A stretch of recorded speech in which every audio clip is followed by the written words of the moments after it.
شروع اللہ کا نام لے کر جو بڑا مہربان نہایت رحم والا ہے۔ محمد صلی اللہ علیہ وآلہ وسلم کا ستارہ چمکا۔ ملک شام کا ایک یہودی ایس مکہ سے کچھ فاصلے پر رہتا تھا۔ وہ جب بھی کسی کام سے مکہ آتا، وہاں کے لوگوں سے ملتا تو ان سے کہتا، بہت قریب کے زمانے میں تمہارے درمیان ایک بچہ پیدا ہوگا، سارا عرب اس کے راستے پر چلے گا، اس کے سامنے ذلیل اور پست ہو جائے گا، وہ عجم اور اس کے شہروں کا بھی مالک ہو جائے گا۔ یہی اس کا زمانہ ہے۔ جو اس کی نبوت کے زمانے کو پائے گا، اس کی پیروی کرے گا، وہ اپنے مقصد میں کامیاب ہوگا۔ جس خیر اور بھلائی کی وہ امید کرتا ہے، وہ اس کو حاصل ہوگی، اور جو شخص اس کی نبوت کا زمانہ پائے گا مگر اس کی مخالفت کرے گا، وہ اپنے مقصد اور آرزوؤں میں ناکام ہوگا۔ مکہ معظمہ میں جو بھی بچہ پیدا ہوتا، وہ یہودی اس بچے کے بارے میں تحقیق کرتا اور کہتا، ابھی وہ بچہ پیدا نہیں ہوا۔ آخر جب نبی کریم صلی اللہ علیہ وسلم اس دنیا میں تشریف لائے تو عبدالمطلب اپنے گھر سے نکل کر اس یہودی کے پاس پہنچے۔ اس کی عبادت گاہ کے دروازے پر پہنچ کر انہوں نے آواز دی۔ ایس نے پوچھا، کون ہے؟ انہوں نے اپنا نام بتایا۔ پھر اس سے پوچھا، تم اس بچے کے بارے میں کیا کہتے ہو؟ اس نے انہیں دیکھا، پھر بولا، ہاں تم ہی اس کے باپ ہو سکتے ہو۔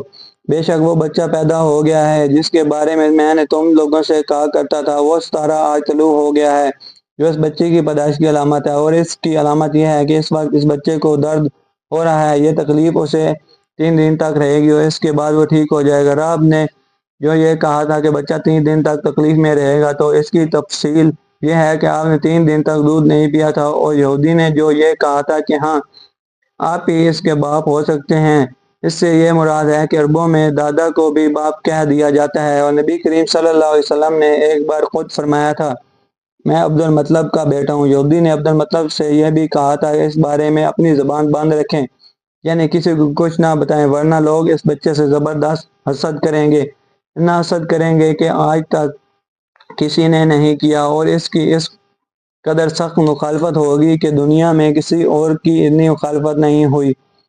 پوتے کے متعلق یہ باتیں سن کر عبدالمطلب نے ایس سے پوچھا، اس بچے کی عمر کتنی ہوگی؟ یہودی نے اس سوال کے جواب میں کہا، اگر بچے کی عمر طبی ہوئی تو بھی 70 سال تک نہیں ہوگی، بلکہ اس سے پہلے ہی 61 یا 63 سال کی عمر میں وفات ہو جائے گی، اور اس کی امت کی اوسط عمر بھی اتنی ہوگی۔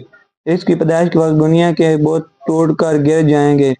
یہ ساری علامات اس یہودی نے گزشتہ انبیاء کی پیش گوئیوں سے معلوم کی تھیں، اور سب بالکل سچ ثابت ہوئیں۔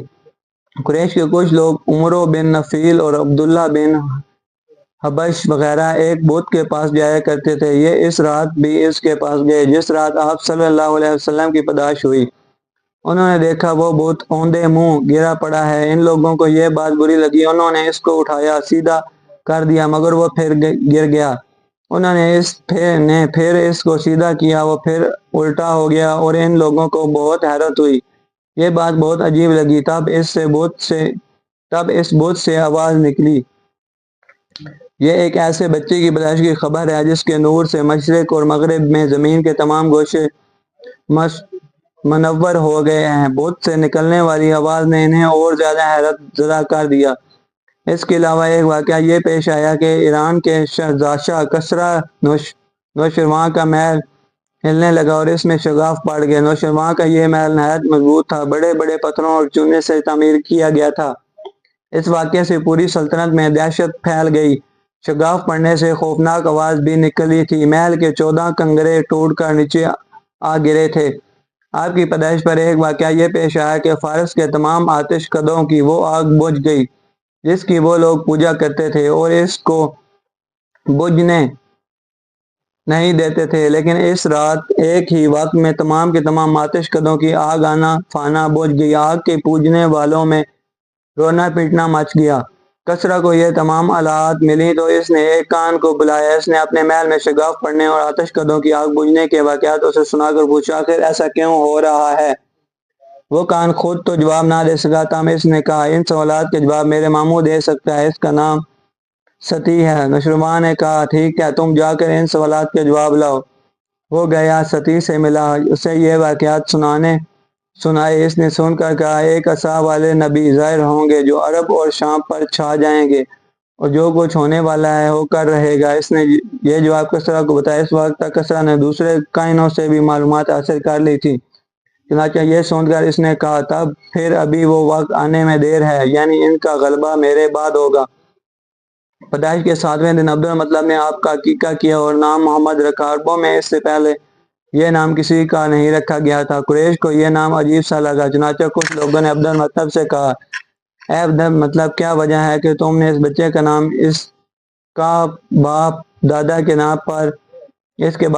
نام پر نہیں رکھا بلکہ محمد رکھا ہے؟ یہ نام تمہارے باپ دادا میں کسی کا ہے، نہ تمہاری قوم میں کسی کا۔ عبد المطلب نے انہیں جواب دیا، میری تمنا ہے کہ آسمانوں میں اللہ تعالیٰ اس بچے کی تعریف فرمائے اور زمین پر لوگ اس کی تعریف کریں۔ محمد کے معنی ہیں جس کی بہت زیادہ تعریف کی جائے۔ اسی طرح والدہ کی طرف سے آپ کا نام احمد رکھا گیا۔ احمد نام بھی اس سے پہلے کسی کا نہیں رکھا گیا تھا۔ مطلب یہ ہے کہ ان دونوں ناموں کی اللہ تعالیٰ نے حفاظت کی اور کوئی بھی یہ نام نہ رکھ سکا۔ احمد کا مطلب ہے سب سے زیادہ تعریف کرنے والا۔ علامہ سہیلی نے لکھا، آپ احمد پہلے ہیں اور محمد بعد میں، یعنی آپ کی تعریف دوسروں نے بعد میں کی۔ اس سے پہلے آپ کی شان یہ ہے کہ آپ اللہ تعالیٰ کی سب سے زیادہ حمد و ثنا کرنے والے ہیں۔ پرانی کتابوں میں آپ کا نام احمد ذکر کیا گیا ہے۔ اپنی والدہ کے بعد آپ نے سب سے پہلے صوبیہ کا دودھ پیا۔ صوبیہ نبی کریم صلی اللہ علیہ وسلم کے چاچا ابو لہب کی باندی تھیں۔ ان کو ابو لہب نے آپ کی پیدائش کی خوشی میں آزاد کر دیا تھا۔ صوبیہ نے آپ کو چند دن تک دودھ پلایا۔ انہیں دنوں صوبیہ کے ہاں اپنا بیٹا پیدا ہوا تھا۔ آپ کی والدہ نے آپ کو صرف 9 دن تک دودھ پلایا۔ ان کے بعد صوبیہ نے پلایا۔ پھر دودھ پلانے کی باری حضرت حلیمہ سعدیہ رضی اللہ عنہ کی آئی۔ حضرت حلیمہ سعدیہ رضی اللہ عنہ اپنی بستی سے روانہ ہوئی۔ ان کے ساتھ ان کا دودھ پیتا بچہ اور شوہر بھی تھے۔ حضرت حلیمہ سعدیہ رضی اللہ تعالیٰ عنہ دوسری عورتوں کے بعد مکہ میں داخل ہوئیں۔ ان کا خچر بہت کمزور اور مریل تھا۔ ان کے ساتھ ان کی کمزور اور بوڑھی اونٹنی تھی، وہ بہت آہستہ چلتی تھی۔ ان کی وجہ سے حلیمہ رضی اللہ عنہ قافلے سے بہت پیچھے رہ جاتی تھی۔ اس وقت بھی ایسا ہی ہوا، وہ سب سے آخر میں مکہ میں داخل ہوئیں۔